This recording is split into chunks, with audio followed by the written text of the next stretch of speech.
Employee at the Holyoke Soldiers Home has filed a class action lawsuit on behalf of his co-workers more than a year after the deadly COVID-19 outbreak at the facility.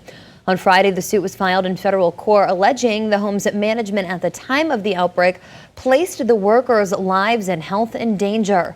Western Mass News reporter Audrey Russo joins us now live in Holyoke with more. Audrey. The attorney representing the employee says that usually workers can't sue their employers for a work-related illness or injury due to workers' comp laws. However, he argues in this case, the employees had their civil rights violated. More trouble lies ahead for the former managers of the Holyoke Soldiers Home, the site of one of the country's deadliest COVID-19 outbreaks in a long-term care facility. A class action lawsuit has been filed by one named employee in federal court, representing other employees of the home. Here's who's listed as the defendants: former Superintendent Bennett Walsh, along with the former medical director, and 3 upper-level nursing managers. According to the lawsuit obtained by Western Mass News, the employee is seeking to certify a class of people who, quote, like the plaintiff, were employed at the Soldiers Home during the COVID-19 outbreak between February 1st, 2020 and April 1st, 2020, and suffered harm as a result. The named employee who filed this lawsuit is Kwesi Abler-Depi, a certified nursing assistant who Western Mass News has interviewed in the past.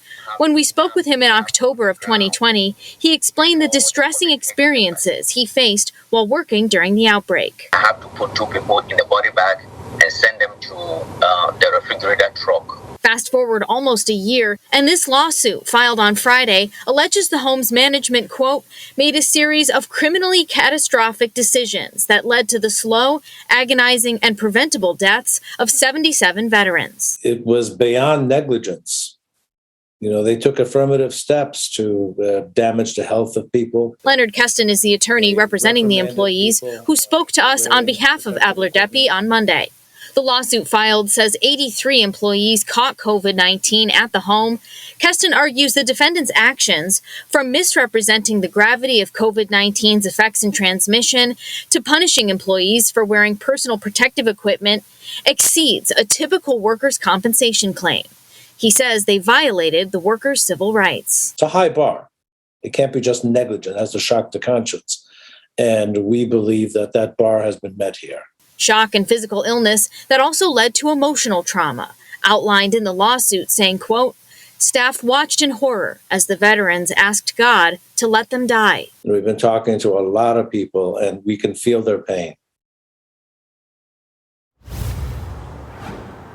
2 of the former managers who were listed as defendants in this case, Bennett Walsh and David Clinton, are also facing criminal charges stemming from the outbreak.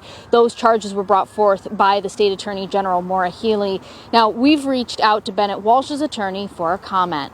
Live in Holyoke, Audrey Russo for Western Mass News.